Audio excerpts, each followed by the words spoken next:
तो प्रहलाद जी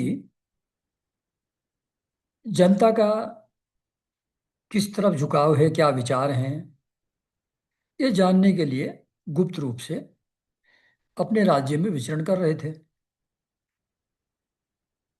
वहां उन्होंने एक परमहंस को लेटे हुए देखा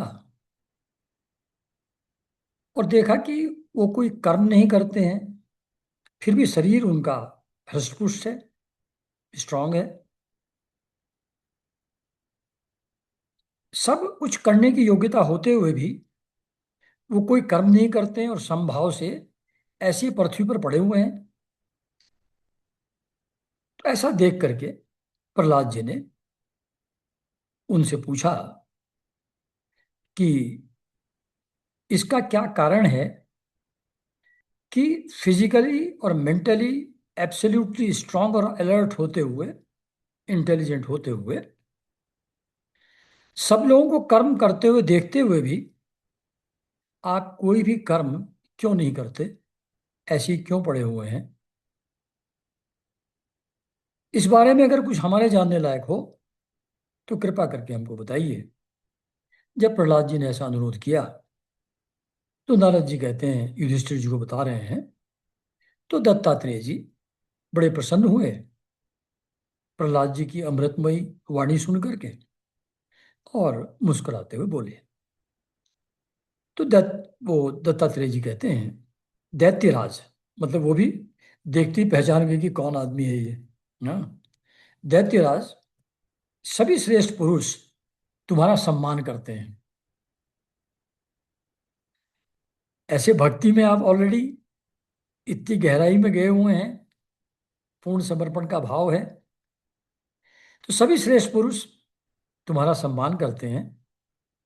मनुष्यों को कर्मों की प्रवृत्ति और उनकी निवृत्ति का क्या फल होता है, यह बात तुम अपनी ज्ञान दृष्टि से जानते ही हो।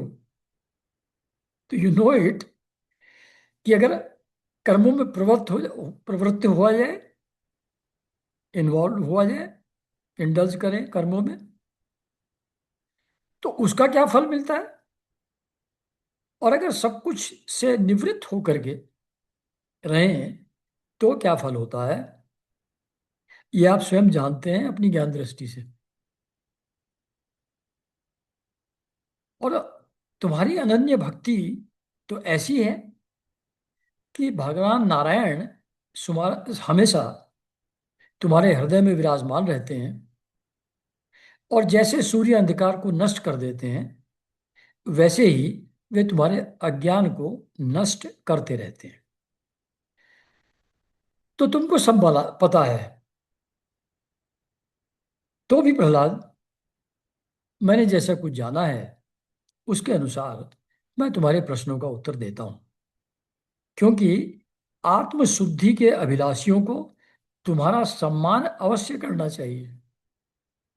तो प्रहलाद जी को अप्रिशिएट करते हुए कह रहे हैं कि आपके हृदय में तो हमेशा भगवान नारायण विराजमान रहते हैं,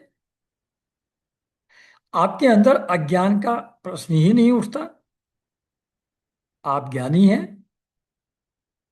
कर्मों में प्रवृत्त होने से और निवृत्त होने से क्या फल मिलता है, this you very well know. लेकिन ऐसे भगवान के अनन्य प्रेमी जो हैं, उनसे अगर संवाद करने का मौका मिले, बातचीत करने का मौका मिले, तो जो भी आत्मशुद्धि के अभिलाषी हैं, हु आर स्ट्राइविंग फॉर आत्मशुद्धि, उनको तुम्हारे जैसे व्यक्ति का सम्मान अवश्य करना चाहिए। तो इसलिए, दो I know that you know everything, तुमको कुछ जानने की आवश्यकता नहीं है, मुझे पता है, फिर भी पूछा है तो तुम्हारा सम्मान करते हुए मैं तुम्हारे प्रश्नों का उत्तर देता हूं। तो कहते हैं फिर दत्तात्रेय भगवान, प्रहलाद जी, तृष्णा एक ऐसी वस्तु है जो इच्छानुसार भोगों के प्राप्त होने पर भी पूरी नहीं होती। What ever you desire, even if you get it, तब भी डिजायर खत्म नहीं होती। या तो वही वापस आ जाएगी या कोई दूसरी डिजायर आ जाएगी। उसी के कारण जन्म मृत्यु के चक्कर में भटकना पड़ता है। क्योंकि डिजायर जब पूरी नहीं होती, अनसेटिस्फाइड डिजायर को पूरा करने के लिए जीव फिर से जन्म देह धारण करता है, फिर जन्म लेता है। तो desire is the root cause of having to take another birth. तृष्णा ने मुझसे न जाने कितने कर्म करवाए और उनके कारण न जाने कितनी योनियों में मुझे डाला। दत्तात्रेय जी बता रहे हैं कि जो तृष्णा है, क्रेविंग है, डिजायर है, उसके फुलफिलमेंट के लिए न जाने कितने कर्म मैंने अनेक जन्मों में किए हैं, और उसके कारण से न जाने कितनी योनियों में मैं भटका हूं। कर्मों के कारण अनेकों योनियों में भटकते भटकते दैववश मुझे यह मनुष्य योनि मिली है। मतलब मनुष्य योनि जो मिलती है वो दैववश मिलती है, भगवान की कृपा से मिलती है, भाग्य के हिसाब से मिलती है, न कि किसी व्यक्ति की, किसी जीव की योग्यता से नहीं मिलती। दैववश मतलब प्रारब्ध के हिसाब से, भाग्यवश। ये जो मनुष्य योनि मुझको मिली है अब, अनेक योनियों में भटकने के बाद, जो स्वर्ग, मोक्ष, त्रियग योनि तथा इस मानव देह की भी प्राप्ति का द्वार है। ये जो मनुष्य देह है, इसको जिस तरीके से यूज करेंगे, जिस तरीके से इसके द्वारा एक्शन करेंगे, उसके हिसाब से आप स्वर्ग चाहें तो स्वर्ग मिल जाएगा, मोक्ष चाहें तो मोक्ष मिल जाएगा, और अगर पशु योनि चाहिए तो वो मिल जाएगी, और अगर फिर से मानव देह चाहिए वो भी मिल सकती है, depending upon our karmas through this body. तो कहते हैं कि जो मानव देह है ये स्वर्ग, मोक्ष, त्रियग योनि और मानव देह प्राप्त करने का द्वार है।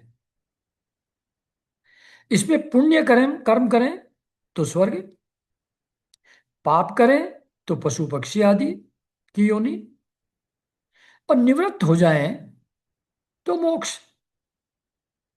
और दोनों प्रकार के कर्म किए जाएं, यानी कि पाप और पुण्य दोनों, तो फिर मनुष्य योनि ही प्राप्त हो सकती है।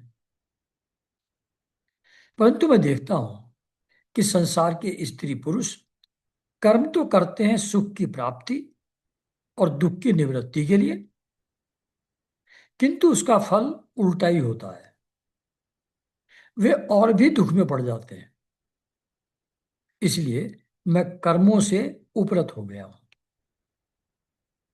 I have become disinterested in karmas. क्योंकि यह मुझको अच्छी तरह समझ में आ गया है कि सुख की प्राप्ति के लिए जो कर्म किए जाते हैं वो भी अंततः दुख का ही कारण होते हैं,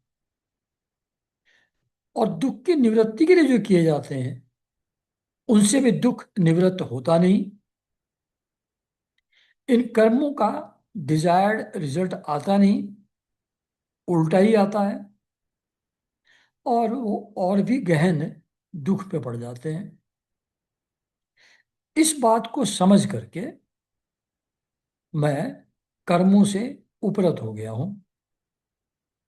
आई am no more interested in karmas because I know they will lead to suffering. फिर आगे बात कहते हैं दत्तात्रेय जी, सुखी आत्मा का स्वरूप है। जिस सुख के लिए हम कर्म करना चाहते हैं, चाहते हैं कि कर्म के द्वारा वो मिल जाएगा, वो तो आत्मा का स्वरूप है। It is very nature of आत्मा। उसको कहीं से बाहर से पाना थोड़ी है। समस्त चेष्टाओं की निवृत्ति ही उसका शरीर, यानी कि उसके प्रकाशित होने का स्थान है। If one becomes free from all kind of actions, मन वचन शरीर वाणी से कोई भी कर्म अगर ना करें, तो वो आत्मा प्रकाशित हो जाती है, उसका साक्षात्कार हम हो जाता है। और वही जो चेष्टा से निवृत्त अवस्था है, वही उसके प्रकाशित होने का स्थान है। शरीर में ही प्रकाशित वो हो सकती है अगर शरीर चेष्टा रहित हो। इसलिए समस्त भोगों को मनोराज्य मात्र समझकर मैं अपने प्रारब्ध को भोगता हुआ पड़ा रहता हूं। तो कहते हैं समस्त भोग मनोराज्य हैं, यानी कि जस्ट फैंटेसीज हैं। मनोराज्य फैंटेसी, इमेजिनेशन है। तो ये भोग मालूम पड़ता है कि जैसे कुछ मिल रहा है, लेकिन तुरंत गायब। ये सिर्फ एक फैंटेसी है, एक विचार है, इसमें कुछ तथ्य नहीं है। ये बात समझ करके कि समस्त भोग मनोराज्य मात्र हैं, मेयर फैंटेसीज हैं, मैं अपने प्रारब्ध को भोगता हुआ पड़ा रहता हूं। यानी कि जिस प्रारब्ध के कारण से ये शरीर मिला है, वो प्रारब्ध इस शरीर की रक्षा भी करेगा। इसको जब तक चलना होगा ये चलेगा, जब इसको जाना होगा चला जाएगा। तो मैं प्रारब्ध के ऊपर छोड़ करके इस शरीर को ऐसे ही पड़ा रहता हूं। मनुष्य अपने सच्चे स्वार्थ अर्थात वास्तविक सुख को, जो अपना स्वरूप ही है, भूलकर इस मिथ्या द्वैत को सत्य मानता हुआ अत्यंत भयंकर और विचित्र जन्मों और मृत्युओं में भटकता रहता है। तो हम लोगों को अपना सच्चा स्वार्थ नहीं मालूम है, क्योंकि सच्चा स्वार्थ है वास्तविक सुख को प्राप्त करना, और वास्तविक सुख बाहर से नहीं आता, वो तो हमारा वेरी नेचर है, अपना स्वरूप ही है। तो उस स्वरूप को तो हम भूल जाते हैं, और ये जो द्वैत है, एक्सटर्नल वर्ल्ड में जो डिफरेंट चीजें दिखाई पड़ती हैं, उनको सत्य मानता हुआ, जबकि वो सिर्फ आभास मात्र है, उसको सत्य मानता हुआ अत्यंत भयंकर और विचित्र जन्मों और मृत्युओं में भटकता रहता है। आदमी अपने स्वरूप को भूल जाता है, एक्सटर्नल चीजों में इंगेज करता है। उस इंगेज करने के कारण से जन्म और मृत्यु, जन्म और मृत्यु, जन्म और मृत्यु का चक्र चलता रहता है। जैसे अज्ञानी मनुष्य जल में उत्पन्न तिनके और शेवार से ढके हुए जल को जल न समझकर जल के लिए मृग तृष्णा की ओर दौड़ता है, वैसे ही अपनी आत्मा से भिन्न वस्तु में सुख समझने वाला पुरुष आत्मा को छोड़कर विषयों की ओर दौड़ता है। तो कहते हैं कि जो सरोवर है, तालाब है, उसका पानी तिनके और शेवार से ढका हुआ है। तो मनुष्य उस जलाशय को, जहां शुद्ध स्वीट वाटर है, उसको छोड़ करके, क्योंकि ढके होने के कारण से वो पानी दिख नहीं रहा है, जल दिख नहीं रहा है, लेकिन जो मृग तृष्णा है, जो मिराज है वो दिखाई पड़ती है, वहां दिखता है कि पानी है। तो बाहर रेत में मिराज के कारण से पानी दिखाई पड़ता है, जबकि सरोवर का पानी तिनकों से ढके होने के कारण से नहीं दिखाई पड़ता। इसलिए रियल जल को छोड़ करके, ढके हुए को, वो मिथ्या जल जो है ही नहीं, दिखाई पड़ रहा है, उधर दौड़ता है। तो ऐसे ही जो हमारे विचारों, फीलिंग्स, वासनाओं, ये तिनके और शैवाल हैं जिनसे आत्मस्वरूप ढका हुआ है, जलाशय ढका हुआ है। विचारों, वासनाओं, फीलिंग्स, इमोशंस, इनकी लेयर्स हैं, ये तिनके और शैवाल हैं। इससे अपना आत्मस्वरूप ढका हुआ है। वहां शैवाल हटा करके पानी पीने के बजाय जो मृत तृष्णा में, मिराज में, जो एपरेंटली दिख रहा है जल,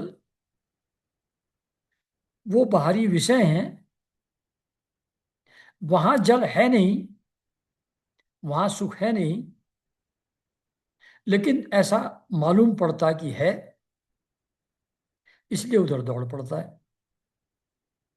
तो दोबारा इस सेंटेंस को सुन लीजिए।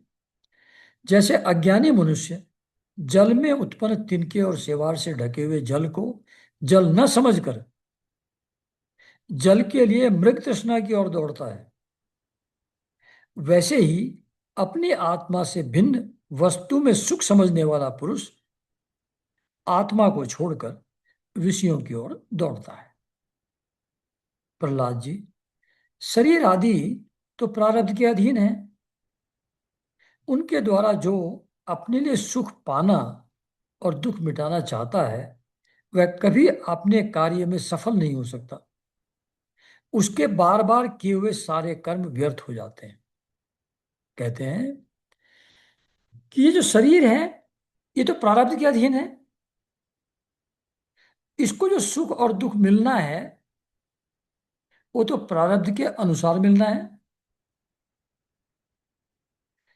लेकिन उस प्रारब्ध के अनुसार मिलेंगे, उस पर रिलाई करने के बजाय जो व्यक्ति ये सोचता है कि वो अपने कर्मों के द्वारा शरीर और बुद्धि का उपयोग करके अपने लिए सुख पालेगा या अपने दुख मिटा लेगा, कष्टों को अवॉइड कर जाएगा, जो ऐसा सोचता है वो अपने कार्य में कभी भी सफल नहीं हो सकता। क्योंकि तो प्रारब्ध के हिसाब से मिलना है सुख और दुख, तो कर्मों से थोड़ी मिलना है। तो जो कर्मों से उसको प्राप्त करना चाहेगा या दुखों की निवृत्ति चाहेगा, वो नहीं होगी। उसके सारे जितने भी कर्म वो करेगा टुवर्ड्स दैट एंड, वो सारे कर्म व्यर्थ हो जाते हैं। ये शरीर प्रारब्ध के ही अधीन है। मनुष्य सर्वदा शारीरिक, मानसिक आदि दुखों से आक्रांत ही रहता है। मरणशील तो है ही। यदि उसने बड़े श्रम और कष्ट से कुछ धन और भोग प्राप्त कर भी लिया, तो उसका लाभ क्या है? क्योंकि अगर कुछ धन और भोग करने लायक वस्तुएं इकट्ठा कर ली, तो भी ये शरीर मानसिक और शारीरिक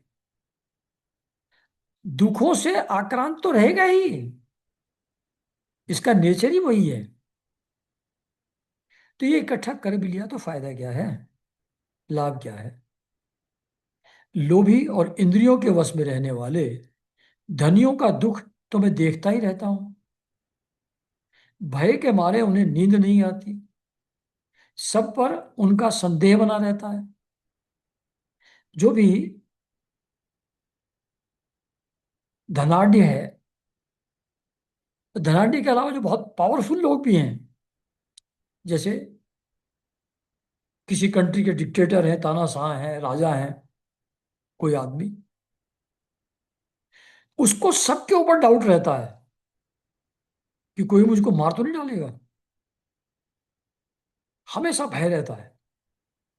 धनियों को भी कहीं लॉस तो नहीं हो जाएगा, कहीं चोरी तो नहीं हो जाएगी, कहीं डाका तो नहीं हो जाएगा, कहीं टैक्स में तो नहीं चला जाएगा। तो जो भी धनी लोग हैं, पावरफुल लोग हैं, वो भय से आक्रांत रहते हैं। भय के कारण उनको नींद नहीं आती, और उनका सबके ऊपर डाउट बना रहता है कि कोई धोखा तो नहीं दे देगा मुझको। They are always on the guard, always tense. जो जीवन और धन के लोभी हैं, जीवन के लोभी, मतलब one who wants to continue, कि ये लाइफ चली ना जाए, बीमार होकर मैं कहीं मर ना जाऊं। जीवन का लोभ जिसको है, जो जीवित रहना चाहता है, जीवित रहने की इच्छा है। तो जीवन और धन के लोभी, वे राजा, चोर, शत्रु, स्वजन, स्वजन से भी डरते हैं क्योंकि वही कुछ गड़बड़ तो नहीं कर देंगे, वही तो कुछ छीनने ले जाएंगे। पशु पक्षी, याचक, और काल से, यहां तक कि कहीं मैं भूल ना कर बैठूं, मेरी गलती से नुकसान ना हो जाए, कहीं मैं अधिक खर्च ना कर दूं, वेस्ट ना कर दूं पैसे को। तो जो जीवन और धन के लोभी हैं, वे राजा, चोर, शत्रु, स्वजन, पशु पक्षी, याचक, काल, और कहीं मैं स्वयं ही भूल ना कर बैठूं, अधिक खर्च ना कर बैठूं, इस आशंका से अपने आप भी सदा डरते रहते हैं। तो जिनके पास भी कुछ है, उसको डर रहता है। चारों तरफ जिन लोगों से घिरा हुआ है, उनमें किसी ना किसी कारण से कोई ना कोई उसको छीन ले जाएगा, इस चीज का डर व्यक्ति को बना रहता है। तो ये काफी फियर की स्थिति में रहता है, जिसके पास भी धन है। और जीवन के बारे में भी यही है। जीवन भी चला ना जाए, इसके डर से भी भयभीत रहता है। बीमारी कोई नहीं है, बीमारी हो ना जाए इस बात का डर है। तो फियर में रहता है व्यक्ति।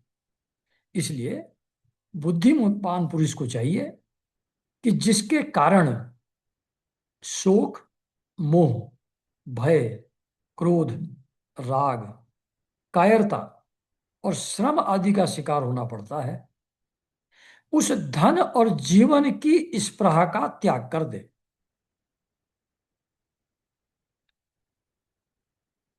शोक, मोह, भय, क्रोध, राग, कायरता और श्रम, ये सब पैदा होते हैं धन और जीवन को बनाए रखने के लिए या प्राप्त करने के लिए। इनके कारण से ही शोक होता है, इन्हीं के कारण से मोह होता है, इन्हीं के कारण से भय होता है, इन्हीं के कारण से क्रोध होता है, इन्हीं के कारण से राग, अटैचमेंट होता है, इसी के कारण से कायरता, फियरफुल होना, वो रहता है। और श्रम, रात दिन आदमी काम में लगा रहता है, सोने की खाने का भी टाइम उसको नहीं रहता, इतना श्रम में इन्वॉल्व हो जाता है। क्यों? धन और जीवन को बनाए रखने के लिए। तो अगर बुद्धिमान व्यक्ति कोई है, प्रॉपरली सोच विचार करे, तो उसे धन और जीवन की स्पृहा, attachment to life and money, इन दोनों की अटैचमेंट को छोड़ देना चाहिए। तभी व्यक्ति आनंद से अपने स्वरूप में डूब करके रह सकता है, वास्तविक सुख को प्राप्त कर सकता है। आगे और एक्सप्लेन करते हुए, ये थोड़ा प्रवचन की शैली थी। अब थोड़ा उसको सरल करके कहानी के रूप में थोड़ा बताते हैं आगे। इस लोक में मेरे सबसे बड़े गुरु हैं अजगर और मधुमक्खी। दत्तात्रेय भगवान कह रहे हैं, उनकी शिक्षा से हमें वैराग्य और संतोष की प्राप्ति हुई है। अजगर की लाइफ को मैंने ऑब्जर्व किया, मधुमक्खी के जीवन को ऑब्जर्व किया। वो उस सेंस में मेरे गुरु हैं, उनसे मैंने ये सीखा। क्या सीखा? वैराग्य और संतोष। अजगर से वैराग्य, मधुमक्खी से संतोष, ये दोनों चीजें प्राप्त की अजगर और मधुमक्खी से। कैसे? मधुमक्खी जैसे मधु इकट्ठा करती है, वैसे ही लोग बड़े कष्ट से धन संचय करते हैं, परंतु दूसरा ही कोई उस धनराशि के स्वामी को मारकर उसे छीन लेता है। सारी मधुमक्खियां शहद इकट्ठा करती हैं, फिर आता है वो शहद निकालने वाला, उस सारी मधुमक्खियों को मार करके और शहद लेके चला जाता है। ऐसे ही धन के स्वामी के पास से भी धन दूसरे लोग ऐसे ही ले जाते हैं। इससे मैंने यह शिक्षा ग्रहण की कि विषय भोगों से विरक्त ही रहना चाहिए। वो जो इकट्ठा कर रही थी मधुमक्खियां, उसी में सारा जीवन उनका चला गया और मिला तो कुछ है नहीं, अल्टीमेटली दूसरा कोई छीन के ले गया। तो विषय भोग से विरक्त रहना चाहिए, ये शिक्षा मैंने मधुमक्खी से ली। और मैं अजगर के समान निश्चेष्ट पड़ा रहता हूं, और दैववश जो कुछ मिल जाता है उसी में संतुष्ट रहता हूं। और यदि कुछ नहीं मिलता तो बहुत दिनों तक धैर्य धारण कर यूं ही पड़ा रहता हूं, कोई एफर्ट नहीं करता। अजगर पड़ा हुआ है प्रारब्ध के हिसाब से, यानी कि दैववश। उसके खाने के लिए कोई जीव उधर आ जाता है, वो वहीं पड़े पड़े खा लेता है। नहीं आया तो ऐसे ही पड़ा रहता है अजगर, है ना। तो बहुत दिनों तक कुछ नहीं मिला तो भी मैं खाने के लिए कुछ कहीं से अरेंज कर लूं, ऐसा विचार नहीं करता। मैं ऐसे ही पड़ा रहता हूं। ये शरीर प्रारब्ध के अधीन है, प्रारब्ध के हिसाब से जो इसको मिलना होगा मिल ही जाएगा, उसके लिए किसी चेष्टा करने की आवश्यकता नहीं है। ये अजगर को देख करके मैंने समझा। अजगर पूरी अपनी लाइफ, जो भी उसकी होती होगी, 20 30 40 50 100 साल, पता नहीं मुझको कितनी होती है, तो अपना पूरा जीवन पड़े पड़े ही निकाल देता है, and nothing happens, he lives his life. जो नॉर्मल लाइफ का स्पैन है उतना वो रहता है। कभी थोड़ा अन्न खा लेता हूं तो कभी बहुत है, जैसा भी मिल जाए, कोई दे जाए, थोड़ा दे गया थोड़ा खा लिया, ज्यादा दे गया ज्यादा खा लिया। कभी स्वादिष्ट तो कभी नीरस बेस्वाद भोजन, कभी अपमान के साथ, किसी किसी समय आने पर, अपने आप ही मिल जाने पर, कभी दिन में कभी रात में, कभी एक बार, और कभी एक बार करके भोजन दोबारा भी कर लेता हूँ। I have no fixed timings, no fixed quantity. जैसा मिल जाए, जब मिल जाए, स्वादिष्ट मिल जाए बेकार मिल जाए, वैसा ही खा लेता हूँ।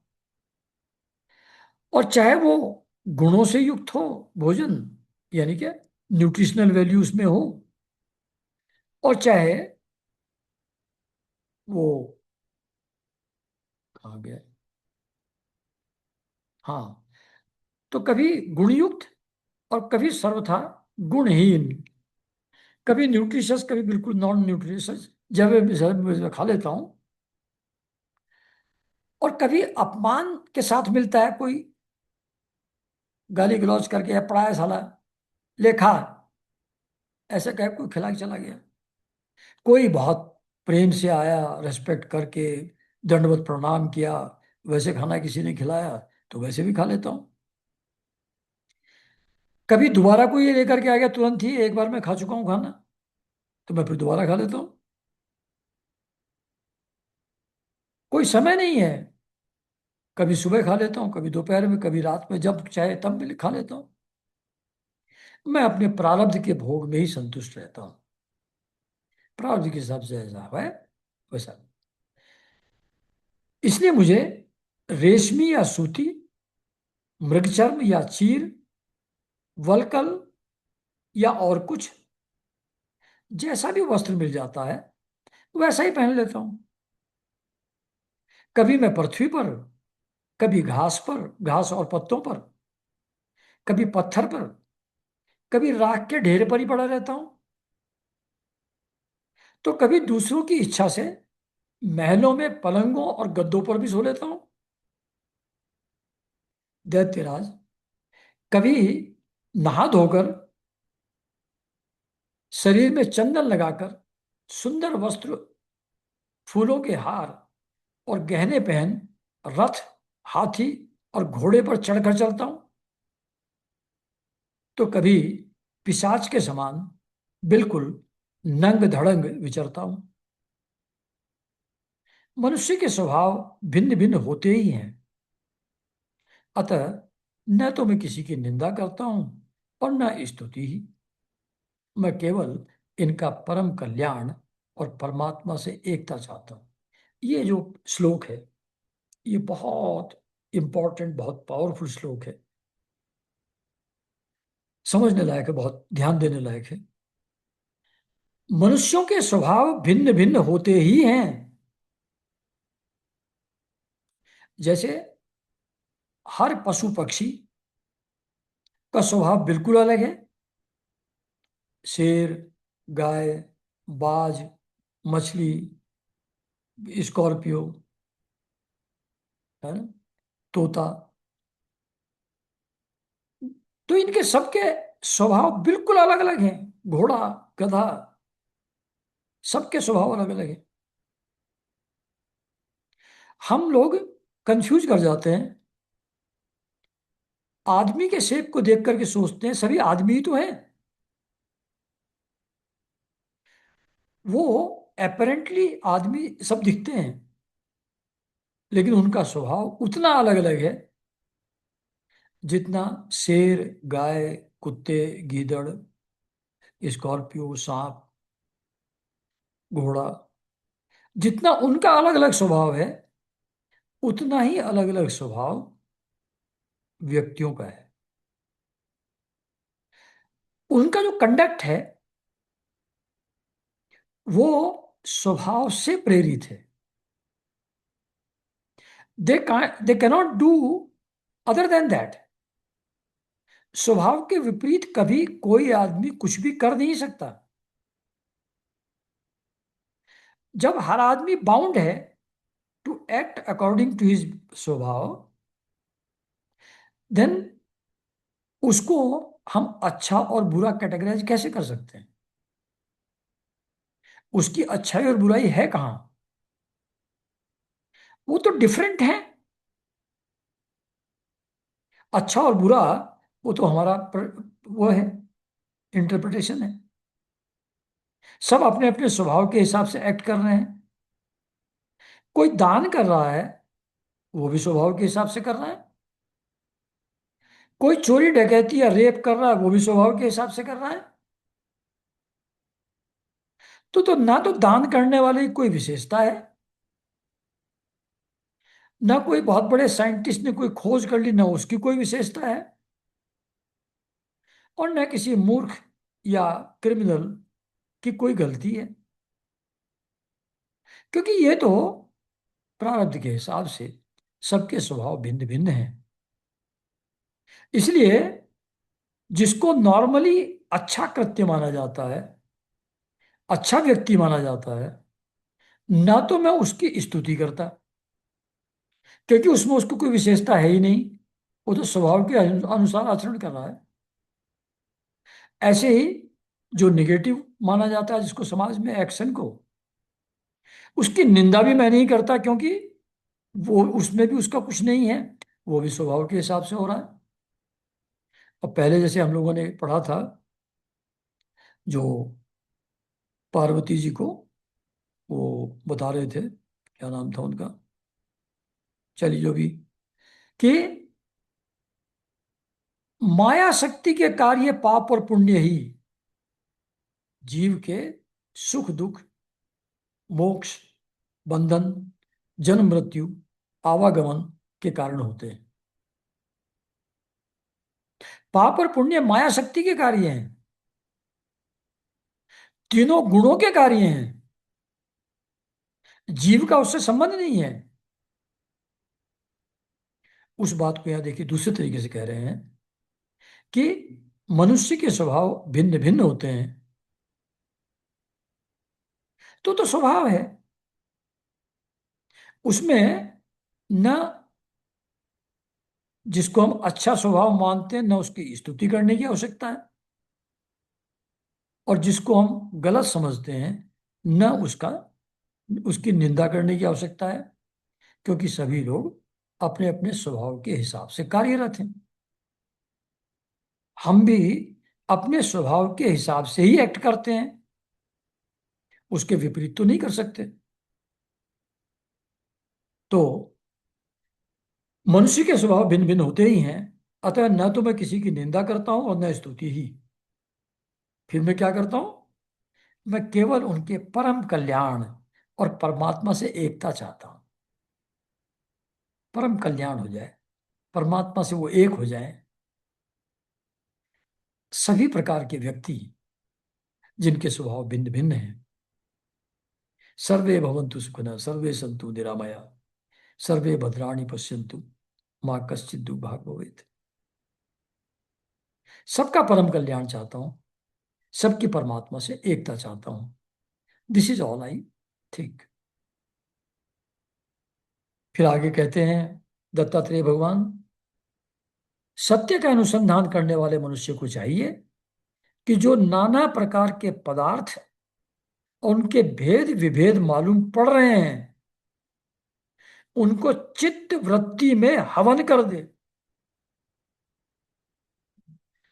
माइंड जो हर चीज को अलग अलग गुण और दोष से युक्त परसीव करता है, ये जो परसेप्शन है ये माइंड का है, चित्त वृत्ति का है। इस चित्त वृत्ति के अंदर उन सबको हवन कर दे। चित्त वृत्ति को इन पदार्थों के संबंध में विविध भ्रम उत्पन्न करने वाले मन में, और मन को सात्विक अहंकार में, सात्विक अहंकार को महत्त्व में, और महत्त्व को माया में हवन कर दे। फिर ये वही है जो रिवर्स प्रोसेस है, उसके हिसाब से और ऊपर और ऊपर और ऊपर और ऊपर उसको ले जाए। कैसे ले जाए वो हमको नहीं मालूम है। इस प्रकार ये भेद विभेद और उनका कारण माया ही है। एक ही महत्त्व त्रिगुण अहंकार और फिर नीचे तीनों गुणों से, त्रिविध अहंकार से जो भी इंद्रियां, देवता, पंचमहाभूत और मन, ये सब पैदा होते हैं, ये सब जो खेल है, ये जो दृश्य जगत है, ये उनका कारण माया ही है। माया के कारण से ऐसा मालूम पड़ता है। ऐसा निश्चय करके उस माया को आत्म अनुभूति में स्वाहा कर दे। मतलब जो अपना स्वरूप है, जो चेतना का भाव है, उस आत्मानुभूति यानी कि चैतन्य के अनुभव में माया को हवन कर दे। यानी कि उस चैतन्य के साथ रहे और जो विविध चीजें हैं जो परसीव की जाती है माइंड के द्वारा, इंद्रियों के द्वारा, उनको इग्नोर कर दे। इस प्रकार आत्म साक्षात्कार के द्वारा आत्म स्वरूप में स्थित होकर निष्क्रिय और उपरत हो जाए। अपने स्वभाव में डूबा हुआ है, बैठा है, लेटा है व्यक्ति। There no need to do anything. शरीर अपने आप रहेगा। उसको कैसे रहना है, कब तक रहना है, ये माया देखेगी। इसके लिए कुछ चिंतित होने की आवश्यकता नहीं है। प्रहलाद जी, मेरी यह आत्मकथा अत्यंत गुप्त। तो ये परमहंस जो होते हैं उनका कंडक्ट है ये। मेरी यह आत्मकथा अत्यंत गुप्त एवं लोक और शास्त्र से परे की वस्तु है। यू कैनॉट जज my life from social standards. You can also not जज इट फ्रॉम शास्त्रास। शास्त्र में जो अच्छा और बुरा लिखा है, संसार में जिसको अच्छा बुरा माना जाता है, my life is beyond them. It is not subject to शास्त्रास और सांसारिक स्टैंडर्ड्स जो हैं व्यवहार के। ये उनसे परे की वस्तु है। ये परमहंस की वस्तु है जो अपने स्वभाव में ही स्थित है। बाहर की किसी चीज से कुछ लेना देना नहीं है। शरीर के प्रति कोई अटैचमेंट नहीं है। शरीर की रक्षा प्रारब्ध करेगा और ना करे तो ना करे, हमसे मतलब क्या शरीर का। ये स्थिति है परमहंसों की। तो वो भगवान दत्तात्रेय हैं। तुम भगवान के अत्यंत प्रेमी हो, इसलिए मैंने तुम्हारे प्रति इसका वर्णन किया है। अदरवाइज ये गुप्त है, क्योंकि इसको कहने का कोई फायदा नहीं, किसी को समझ में तो कुछ आएगा नहीं, इसको फॉलो कोई कर नहीं सकता है। इसलिए गुप्त है, किसी के साथ शेयर करने लायक नहीं है। पर क्योंकि तुम भगवान के प्रेमी हो और तुम तो जानते हो आत्म स्वरूप क्या है, इसलिए तुमसे शेयर कर सकता हूं मैं। इसलिए तुमको ये मैंने बताया। नारद जी कहते हैं, महाराज युधिष्ठिर को कह रहे हैं, प्रहलाद जी ने दत्तात्रेय मुनि से परमहंसों के इस धर्म का श्रवण करके उनकी पूजा की और फिर उनसे विदा लेकर बड़ी प्रसन्नता से अपनी राजधानी के लिए प्रस्थान किया। ये जो यहाँ सिर्फ दो बताया इन्होंने, अजगर और मधुमक्खी, यहाँ बहुत शॉर्ट में दत्तात्रेय भगवान ने ये चीज बताई है। आगे 11वें स्कंद में ये फिर से आएगा और वहाँ 24 गुरुओं का वर्णन है। वहाँ फिर बहुत एलोबरेट तरीके से इस चीज को फिर से समझाया जाएगा 11वें स्कंद में, यानी कि अब से 4-5 साल बाद। अच्छा, तब इसका नंबर आएगा दोबारा। अच्छा, तो यहाँ ये चैप्टर समाप्त हुआ जहाँ ये दत्तात्रेय और प्रहलाद जी का संवाद शॉर्ट में यहाँ बताया गया है। तो नेक्स्ट चैप्टर शुरू होता है, गृहस्थ संबंधी सदाचार। अभी जो पीछे बात हो रही थी अभी तक, वो ब्रह्मचर्य आश्रम, वानप्रस्थ आश्रम और संन्यास आश्रम, उन 4 आश्रमों की बात पहले हो चुकी है। हम सब लोग उससे अलग गृहस्थ आश्रम में ज्यादातर हम सब लोग हैं। तो अब जो हमारे लिए एप्लीकेबल है, गृहस्थों के लिए जो एप्लीकेबल है, उनका आचरण गृहस्थ व्यक्ति का कैसा होना चाहिए, फैमिली मैन का कैसा कंडक्ट होना चाहिए, वो अब यहाँ शुरू होता है 14वें अध्याय में। तो राजा युधिष्ठिर ने पूछा, देवर्षि नारद जी, मेरे जैसा ग्रह आसक्त गृहस्थ बिना विशेष परिश्रम के इस पद को किस साधन से प्राप्त कर सकते? जो दत्तात्रेय जी ने कहा कि सभी वृत्तियों को चित्त में हवन करके, चित्त को मन, मन को प्रकृति, वो अहंकार, सात्विक अहंकार, उसको महत्व, और फिर प्रकृति में हवन करके आत्म साक्षात्कार प्राप्त कर ले। ये जो बड़ा कॉम्प्लिकेटेड सी चीज जो आपने ऊपर बताई है, उसको जो एक गृहस्थ आदमी है बेचारा, जो बहुत कुछ परिश्रम करने की स्थिति में नहीं है, ऑलरेडी उलझा हुआ घर कार के धंधों में, तो वो बेचारा ऐसा असहाय जो व्यक्ति है, घर में आसक्त ग्रस्त, उसको विशेष परिश्रम के बिना ही वो पद, आत्मस्वरूप का अनुभव, वो किस साधन से ग्रस्त प्राप्त कर सकता है, ये कृपा करके हमको बतलाइए।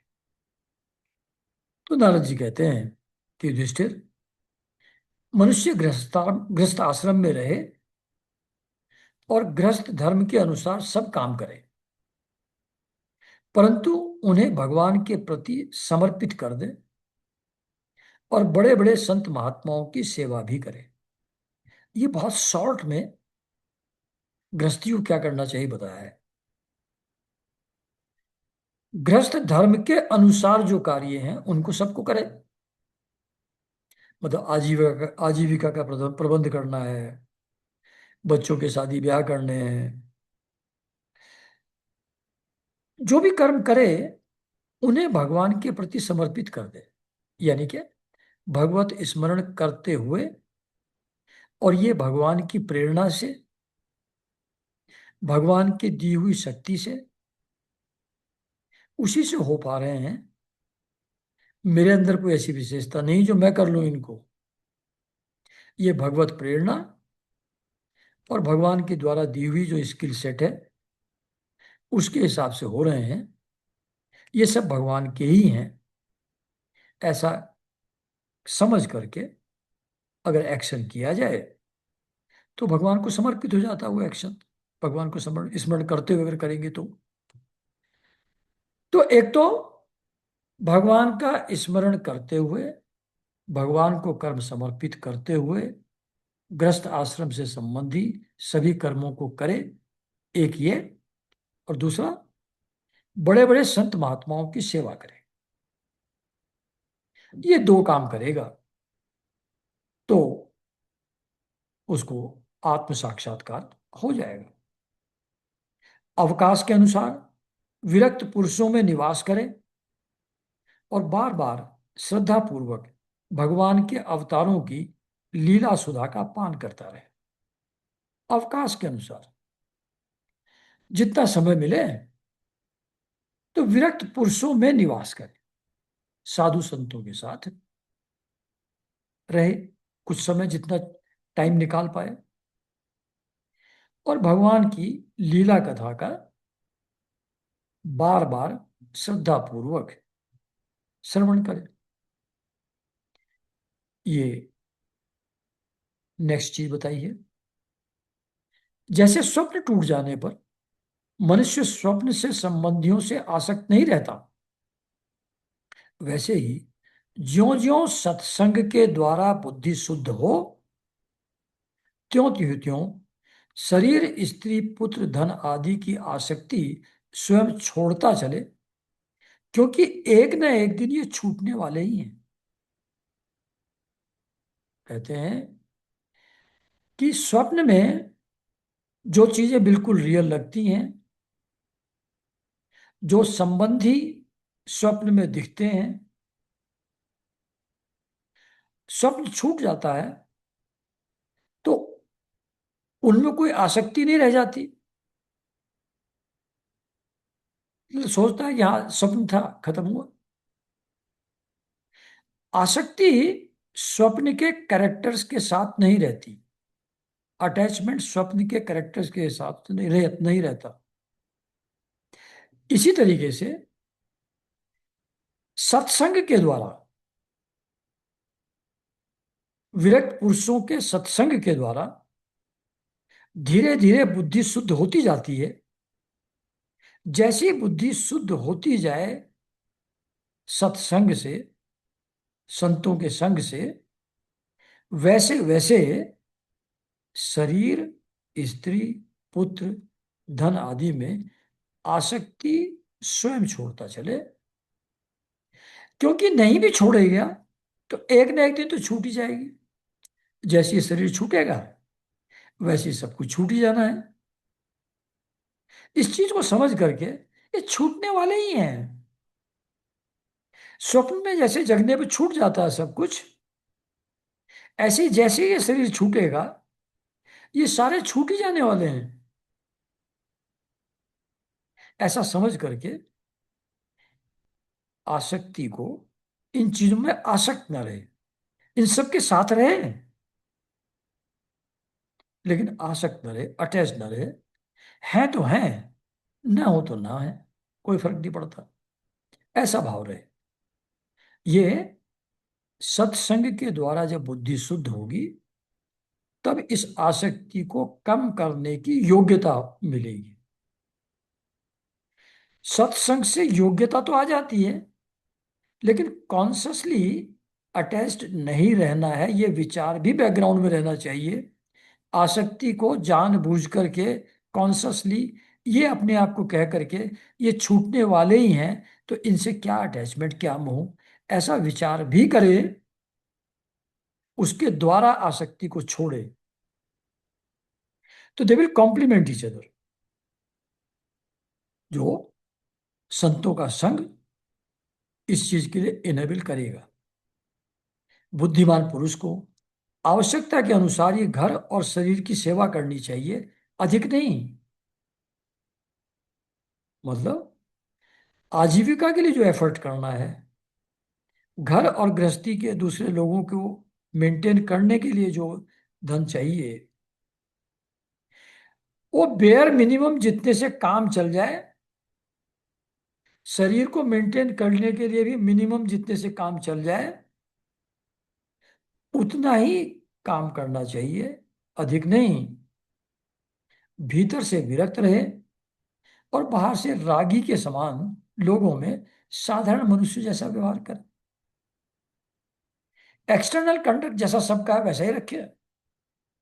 अंदर से अनअटैच्ड रहे, अंदर से हर चीज से विरक्त रहे। उनके होने या न होने से हर्ष या विषाद में न डूबे। माता पिता, भाई बंधु, पुत्र मित्र, जाति वाले और दूसरे जो कुछ कहें अथवा जो कुछ चाहें, भीतर से ममता न रखकर उनका अनुमोदन कर दो।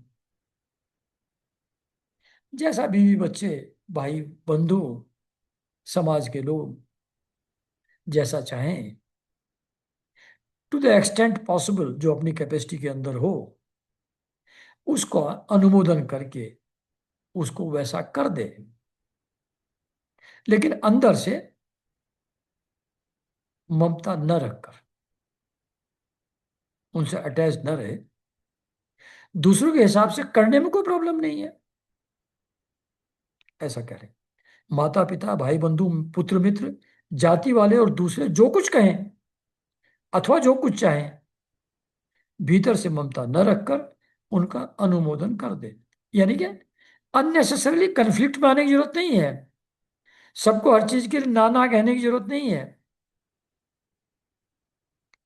बुद्धिमान पुरुष वर्षा आदि के द्वारा होने वाले अन्न आदि पृथ्वी से उत्पन्न होने वाले स्वर्ण आदि, मतलब वर्षा से उत्पन्न होने वाले अन्न आदि और पृथ्वी में से निकलने वाले स्वर्ण आदि, अकस्मात प्राप्त होने वाले द्रव्य आदि तथा सब प्रकार के धन भगवान के ही दिए हुए हैं, ऐसा समझकर प्रारब्ध के अनुसार उनका उपभोग करता हुआ संचय न करे, उन्हें पूर्वोक्त साधु सेवा आदि कर्मों में लगा दे। तो नॉर्मल लाइफ लीड करते हुए एक गृहस्थ की जो भी अन्न धन किसी भी माध्यम से मिलता है,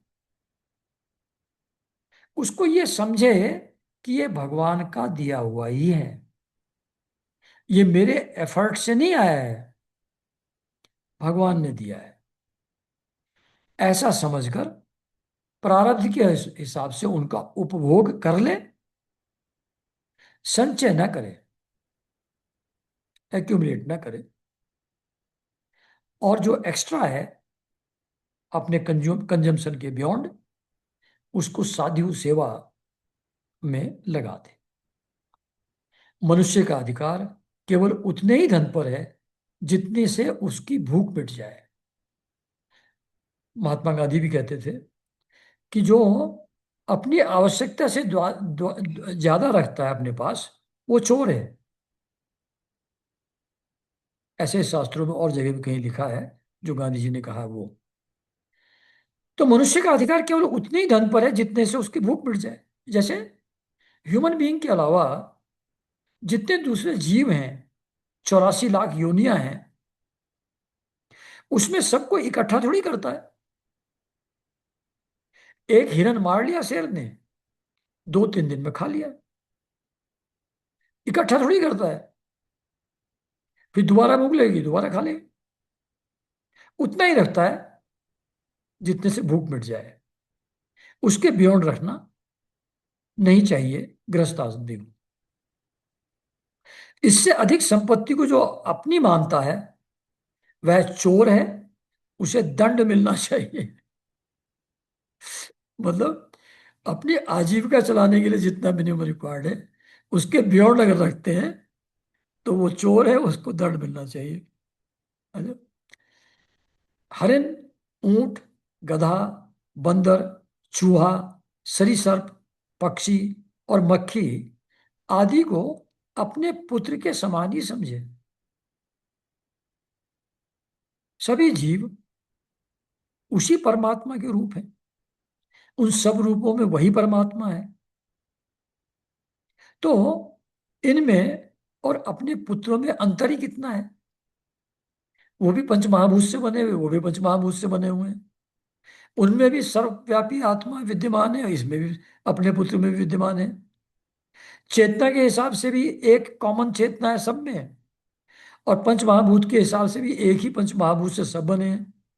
तो पुत्र में और मक्खी में और बंदर में और चूहे में अंतर ही कितना है, सब एक ही तो है। गृहस्थ मनुष्य को भी धर्म अर्थ काम के लिए बहुत कष्ट नहीं उठाना चाहिए, बल्कि देश काल और प्रारब्ध के अनुसार जो कुछ मिल जाए उसी से संतोष करना चाहिए। अपनी समस्त भोग सामग्रियों को कुत्ते, पतित और चांडाल पर्यंत सब प्राणियों को यथा योग्य बांटकर ही अपने काम में लाना चाहिए। और तो क्या, अपनी स्त्री को भी, जिसे मनुष्य समझता है कि यह मेरी है, अतिथि आदि की निर्दोष सेवा में नियुक्त रखे। जो भी साधु संत आते हैं वो भी उनकी सेवा में ही लगी रहे, बीवी भी। लोग स्त्री के लिए अपने प्राण तक दे डालते हैं, यहां तक कि अपने माँ बाप और गुरु को भी मार डालते हैं बीवी के चक्कर में।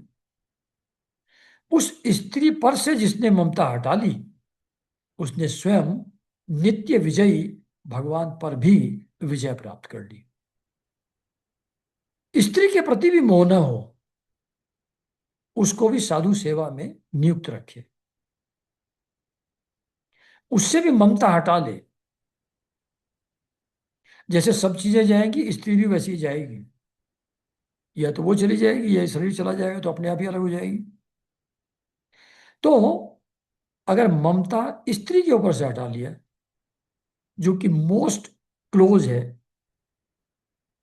तो फिर वो तो नित्य विजयी भगवान पर भी उसने विजय प्राप्त कर ली, ऐसा माना जाएगा, जिसने स्त्री का मोह छोड़ दिया। यह शरीर अंत में कीड़े, विष्ठा या राख की ढेरी होकर रहेगा।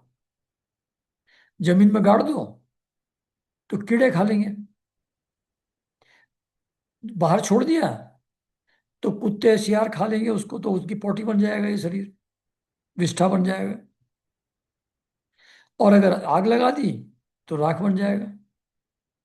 तो ये शरीर कीड़े, विष्ठा या राख की ढेरी होकर ही रहेगा अल्टीमेटली। कहाँ तो यह तुच्छ शरीर, और इसके लिए जिसमें आसक्ति होती है वह स्त्री। स्त्री में आसक्ति क्यों है?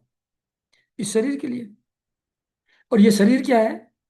ये कीड़े, विष्ठा और राख की ढेरी बनने वाला है बहुत जल्दी। तो इसके लिए, इस तुच्छ शरीर के लिए, और इसके लिए जिसमें आसक्ति है वह स्त्री, कितनी तुच्छ चीजें हैं। और कहाँ, ऑन द अदर हैंड, अपनी महान महिमा में आकाश को भी ढककर रखने वाला अनंत आत्मा। आत्मा में के अंदर ये पूरा सृष्टि है, ये ऑल परवेडिंग है। तो ये ऐसी अनंत महिमा जिस आत्मा की है, आकाश भी जिसके अंदर है, आकाश को भी जो ढक ले, इनफाइनाइट को, उस आत्मा को छोड़ करके इस शरीर और स्त्री में ममता, कितना इलॉजिकल, कितना मूर्खतापूर्ण है, ऐसा यहां कह रहे हैं। तो ये भी कंटिन्यूड रहेगा, गृहस्थ आश्रम में और क्या क्या, कैसे जीवन यापन करना है आदमी को। तो यहाँ आज विराम देते हैं, और अगले संडे फिर इसको कंटिन्यू करेंगे। नमस्कार एवरीबॉडी।